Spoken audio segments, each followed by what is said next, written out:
My name is Eloan Hartman, and the night my own daughter-in-law slid a fat envelope across the dinner table, my life cracked wide open. She looked me dead in the eye and sneered, "Since you're too stupid to notice." Inside were photographs.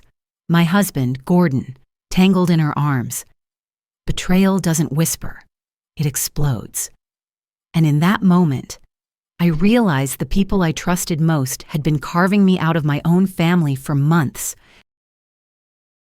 The steam from the chowder curled upward in lazy swirls, mingling with the smell of blueberry pie that lingered in the air. The oak table creaked under the weight of bowls, plates, and 40 years of family tradition. For a moment, it felt like any other Sunday. Ryan telling a story about the boats down in Casco Bay, Gordon pouring himself another glass of wine, and me reaching for the bread basket. Then Tessa moved. She slipped a heavy yellow envelope from her bag and laid it square in the center of the table, right on top of the runner stitched with little blue anchors. Her voice was as cold as the Atlantic wind in January. "Since you're too stupid to notice." The room stilled. Ryan's laugh caught in his throat. Gordon's hand froze halfway to his mouth.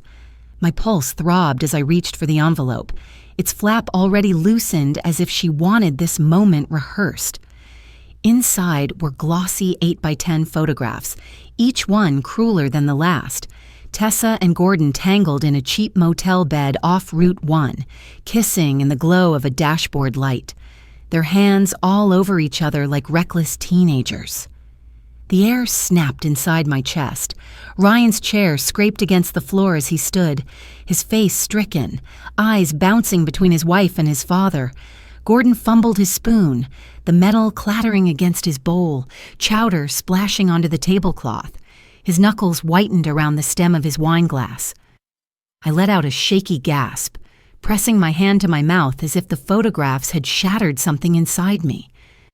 My voice cracked on cue. "Gordon, how could you?" Silence followed, thick and heavy, broken only by the drip of chowder sliding from the edge of the tablecloth. Ryan's breathing was ragged. Tessa leaned back in her chair, lips curled in a half-smile of triumph. She'd wanted this exact performance. She thought she'd won. I pushed my chair back slowly, as if my legs could barely hold me. "I need some air," I whispered, brushing away Ryan's hand when he reached for me. I walked toward the kitchen on unsteady feet, the photographs trembling in my hand. But I didn't go outside. I stopped just past the doorway, hidden from their eyes, yet close enough to hear every sound. My fingers slipped into the pocket of my cardigan, curling around the phone I'd tucked there.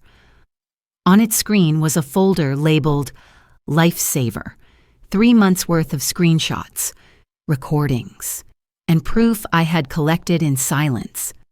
Tessa believed she'd just detonated a bomb at my table. What she didn't know was that I'd been waiting for this explosion.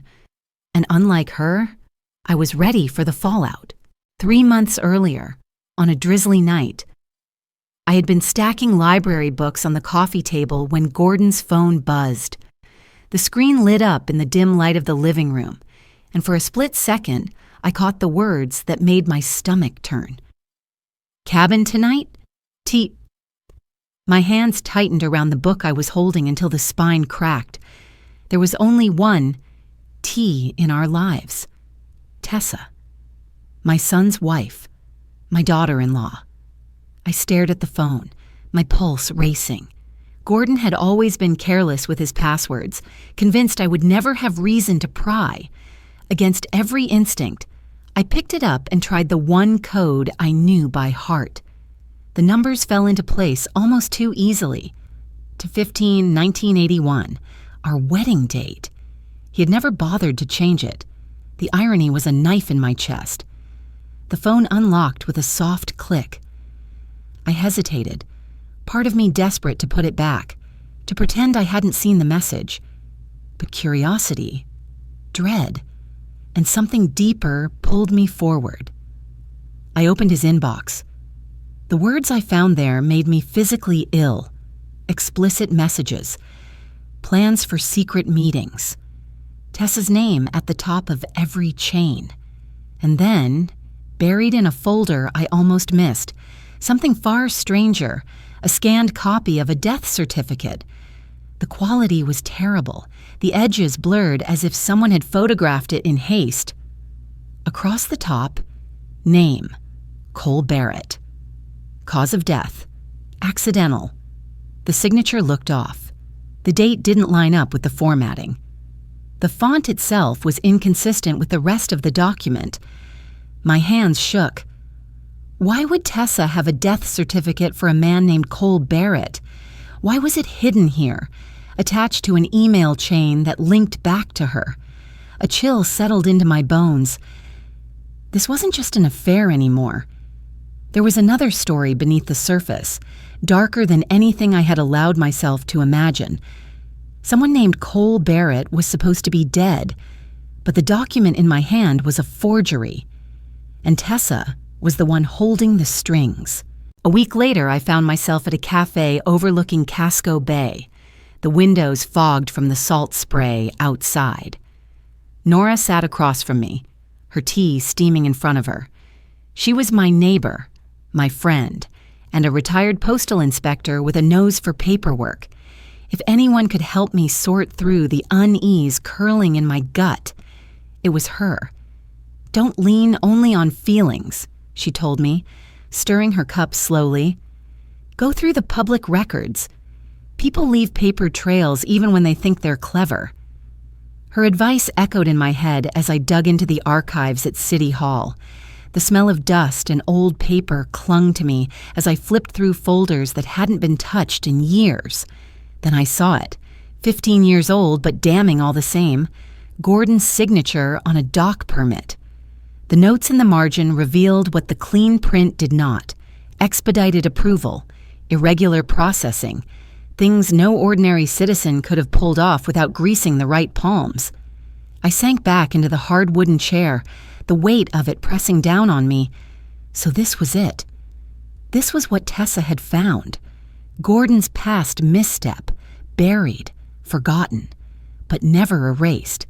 She had leverage over him, a chain around his neck, and through him, she had a clear path to Ryan. The memory hit me suddenly. Tessa leaning across the table not long ago, asking Ryan about the financial structure of his company. Her voice sweet, her tone curious, pressing him about family loans and internal capital. At the time, I thought she was just trying to show an interest. Now I knew better. She had been laying the groundwork, inch by inch. That evening, I walked down to the marina. Ryan was bent over one of his boats, grease on his hands, the smell of gasoline and salt air swirling together. He looked up and smiled at me, carefree, the way only the young can be. He had no idea the person he loved most was planning to strip his business from him, the same way she had already hollowed out his father. I gripped the railing, my throat tightening against the sting of the sea air.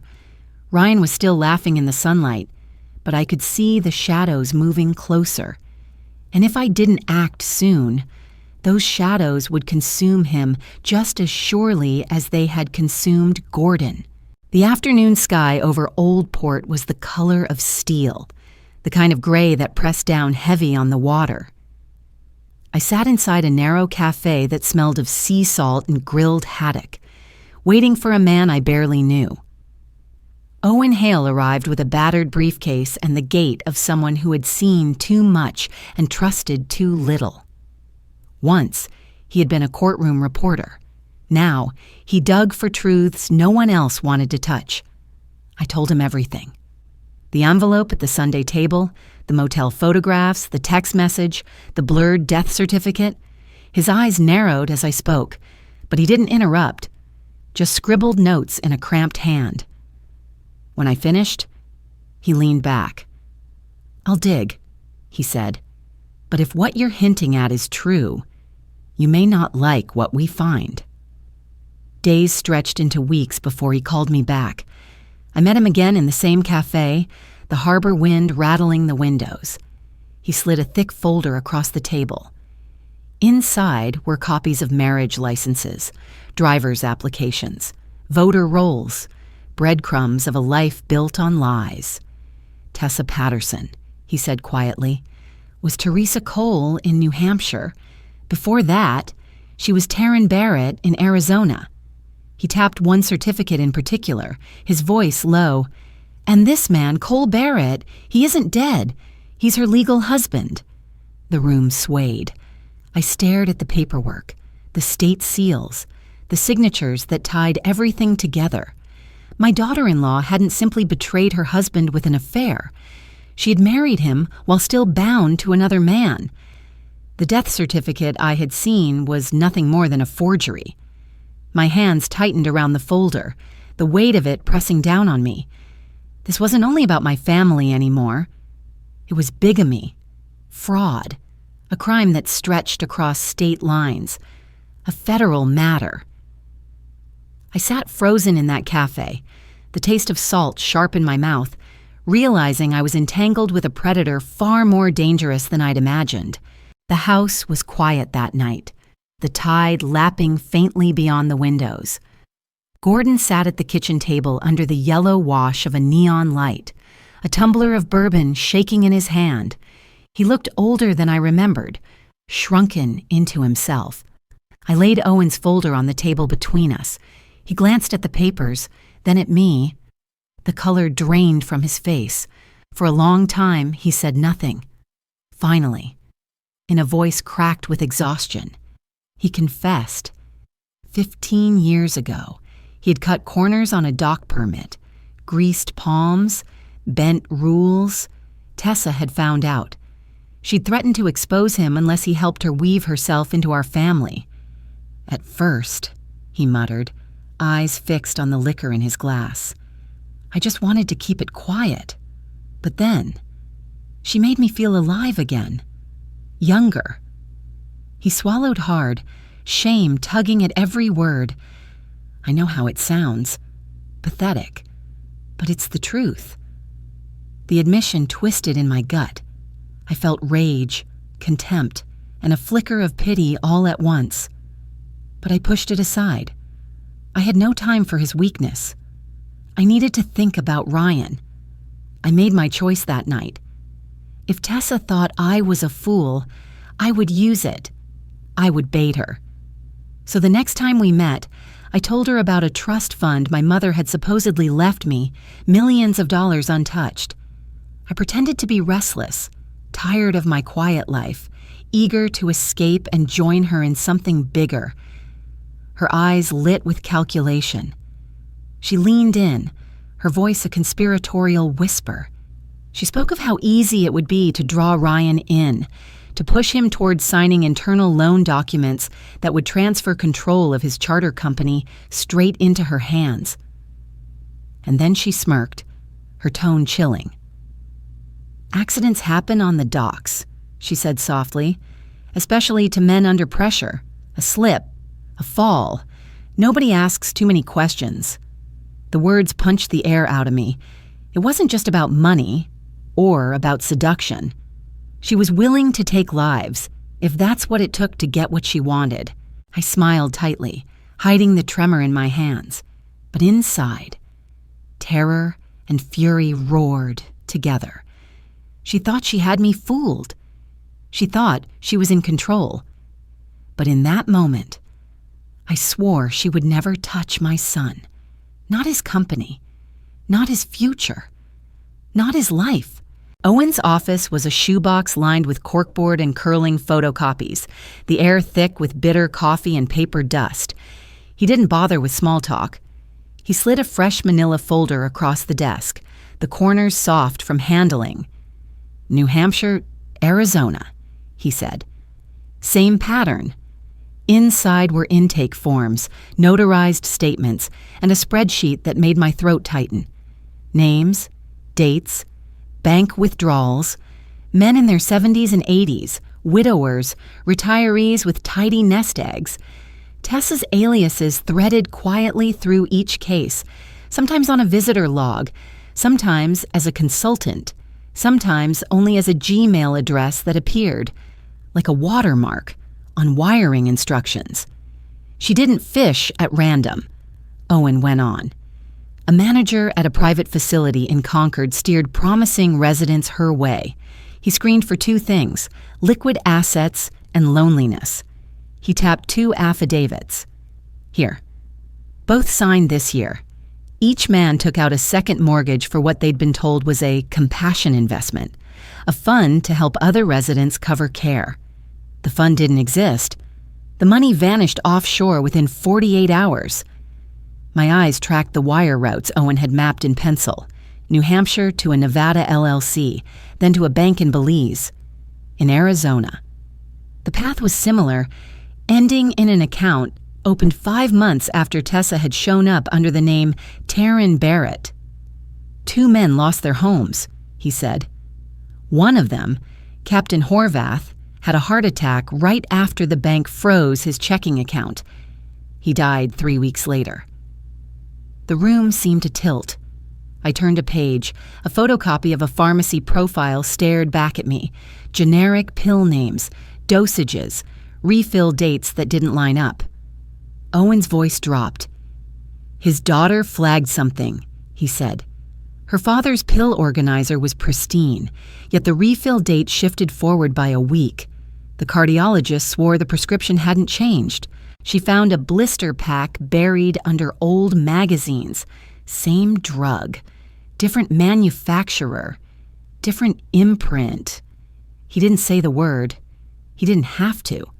The idea that someone might have switched a man's heart medication and let bad chemistry finish what financial ruin had started made the back of my neck prickle. This isn't just grifting, I said, the words scraping. She hunts. Owen nodded once. Predators use silence as cover. She counts on shame to keep families quiet. I closed the folder and pressed my palms to its weight. For months, I'd been telling myself Tessa was simply cruel and greedy. In that cramped office, with strangers' lives reduced to columns and receipts, I understood she was something worse, methodical. She'd tested the fences, found the soft spots, and kept going until the whole pen gave way. And now she'd marched straight through my front door. I slid the folder back. We bring this to the police. We will, he said. But she's cautious. She doesn't brag on paper. We need her voice, her words. We need her to think you're stepping across the line with her. I swallowed hard. The plan I'd toyed with in theory took on a colder edge. To save my son, I would have to act like the kind of woman Tessa believed I was. Lonely, hungry, and cheap to buy. When I left, the afternoon had gone slate dark, and the wind off the harbor cut straight through my coat. I gripped the folder in my bag like a lifeline and told myself it was only a few more steps through the dark before dawn. The bar at Old Port was a long, narrow cave of red neon and rain-streaked glass. Outside, the harbor slapped the pilings. Inside, martini glasses chimed softly against marble. Tessa slid onto the stool beside me like she owned the room, crossing her legs, the heel of her shoe catching the light. You said you were tired of your quiet life, she murmured. Show me. I let my laugh tremble just enough. I want out, I said. I want in. Whichever gets me away from casseroles and sympathy. You're obviously good at making moves. Her mouth curved. She ordered a martini, olives skewered like trophies. Some moves take nerve. Most take homework. She flicked a glance at my handbag. You bring that trust paperwork? Tomorrow, I said. I thought we should talk big picture first. She leaned back, studying me as the bartender slid her drink across.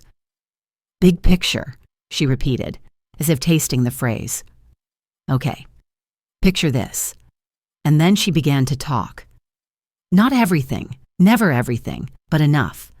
About how money breathes better offshore, how paperwork can disappear if you know where to ask, how a piece of paper with an embossed seal is only as real as the person reading it wants it to be. She never said forgery. She said lightly, replacement document. She never said fake account. She said, clean gateway. The thing about death, she mused, twirling the stem of her glass, is that the living do the paperwork. If they're rushed, if they're grieving, if they're lazy, details slide. You'd be shocked what passes. I kept my face open, curious, a little dazzled. Inside, my skin felt too tight. She ticked through examples the way other women recited recipes. A Belize account spun up in an afternoon, a Nevada LLC with a director who didn't exist, a certificate that looked right from across the room. When she reached the part about medication, she didn't say she'd swapped pills. She simply smiled. Pharmacies change manufacturers all the time. People don't read imprints. They take what's in the box. I nodded, as if learning a useful household tip, and my stomach twisted. Of course, she added, lowering her voice. None of this lands if the city keeps clean records. Lucky for us. Portland's planning department is staffed by overworked saints who don't get paid enough to care. And some of them care a little less if you help them pay off their student loans. She didn't name her contact. She didn't have to. The insinuation hung in the neon haze. She had a key to the drawer everyone else thought was locked. I forced a breathy laugh. You really do your homework. No wonder the dock permit from 15 years ago. And here my mouth outran my caution, adding a detail only a records hound would catch. Had the amended stamp with the misaligned month. Her eyes sharpened. Just a flicker, the smile tightening for a heartbeat. That's specific, she said. I read a lot. I managed. It relaxes me. The music shifted. Rain intensified against the windows. She sipped her martini and let the silence sit between us like a blade laid flat on the table. You know, she said finally, light again. I could use someone like you. Money, patience, a stomach for paperwork. It's a rarer combination than you'd think. I smiled, the expression stretching my face. I can learn. I bet you can. She set her glass down. Bring the trust documents tomorrow. And, Elowyn, if you're lying to me, you won't enjoy the lesson. The threat was velvet, but it was a threat all the same. I tucked a strand of hair behind my ear and reached for my purse, the tiny recorder warm against my palm, its red light buried beneath lipstick and receipts. We stood. She slipped on her coat, a sleek dark thing that shed rain the way she shed consequences. Outside, the harbor roared a warning. Inside, I held my smile until my cheeks ached. Only when she'd gone did I let my breath out, slow and thin. I had what Owen said we needed. Her words, not in a text or a ledger, but spoken, claimed. But I also had something else, colder and harder. The knowledge that I'd let a single careless sentence show her I wasn't the foolish mother-in-law she preferred. She'd felt the shift. She'd scented the hunt turning. I left cash on the bar and stepped into the drizzle, the neon bleeding across puddles at my feet. Tessa had begun to suspect me. That meant the clock had started. The storm had turned Portland into a ghost town. Rain slashed sideways across Commercial Street, pooling in black rivers along the curbs. The wind howled off Casco Bay, rattling the awnings and yanking at my coat as I hurried toward the squat, windowless building that reeked of brine even from the street. Inside, the seafood warehouse was colder than the storm outside. The fluorescent lights flickered, buzzing, as if the storm itself had invaded the wiring. The air smelled of fish guts and rust. My boots echoed on wet concrete as I stepped deeper into the cavernous space. Tessa was already there, waiting at the far end beneath a swaying light. Arms crossed, coat unbuttoned. Her lips curved in something between suspicion and a dare. She didn't waste words. "So," she said, voice sharp, "where's this trust fund you've been bragging about?" I touched the strap of my bag where the mini recorder lay hidden, the red light blinking faintly under layers of fabric.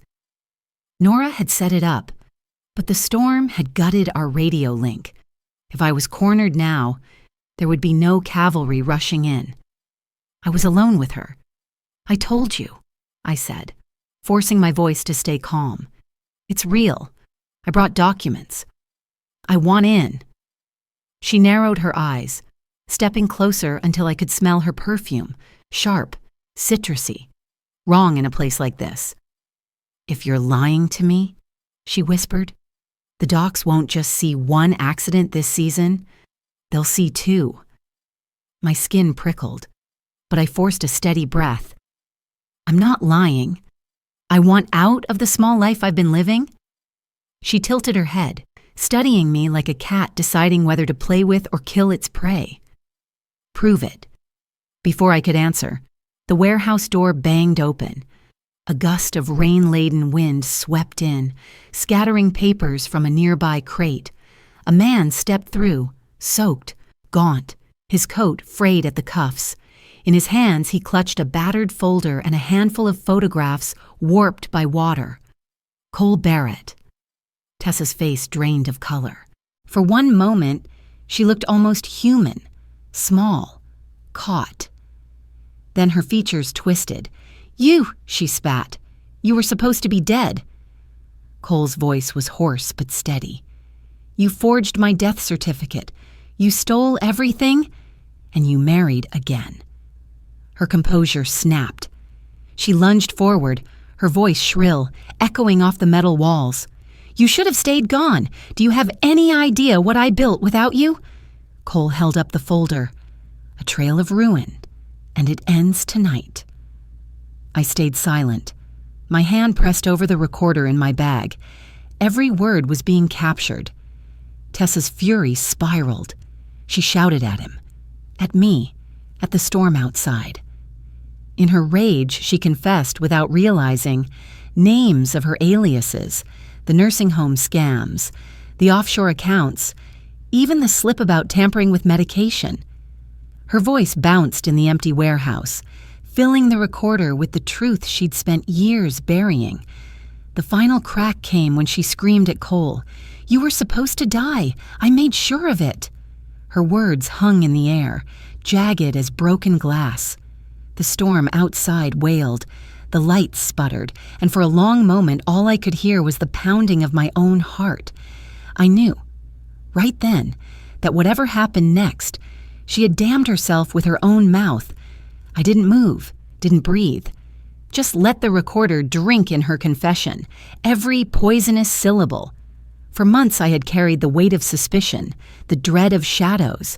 Now, in the stink of fish and storm, I had what I needed. Proof. And for the first time in a long while, I felt the faintest flicker of power return to me. A month later, the storm had passed, but its aftermath filled the air inside Portland City Hall. The chamber buzzed with voices, reporters, townspeople, and faces etched with grief. Some I recognized from Owen's files, children of men who'd lost homes, wives of husbands who'd signed papers under Tessa's spell. They sat shoulder to shoulder, waiting. When my name was called, I walked to the podium. My knees wobbled. But the suit I wore, navy, pressed, older than my son's marriage, gave me backbone. I gripped the microphone, heard the feedback squeal, and then silence. Every eye was on me. I swallowed, steadied my breath. "Silence in the face of evil isn't kindness," I said, my voice trembling at first, then sharpening. "It's cowardice." A ripple went through the room. I opened the folder in my hands and laid it bare. For months, I gathered proof. These recordings contain Tessa Patterson, in her own words, describing scams, forgeries, offshore accounts, and tampered medication. And here, I lifted Owen's documents, are the public records tying her to aliases in New Hampshire and Arizona. Cole stood then, his shoulders hunched but his voice steady. He held up the battered marriage license, the original copy. "She is still my wife," he said. "She forged my death certificate and married again. That makes her crimes not just immoral, but illegal across state lines." The chamber erupted. Reporters scribbled furiously. Camera flashes popped. Behind me, one woman sobbed as she described losing her father's house. Another told how her husband's heart gave out days after signing away his savings. Each testimony cut like a knife, piling weight onto the mountain, already pressing Tessa down. At the front of the room, Tessa sat stiff, jaw locked, eyes darting as if hunting for a way out. But there wasn't one. The officers flanking the chamber moved when the magistrate nodded, on charges of fraud, bigamy, identity, deception, coercion, and attempted homicide. The clerk read aloud, "Tessa Patterson is hereby placed under arrest." The handcuffs clicked. Tessa finally snapped her head toward me, her eyes blazing. "This isn't over," she hissed, every word dripping venom. I met her glare, calm now, lighter than I had been in months.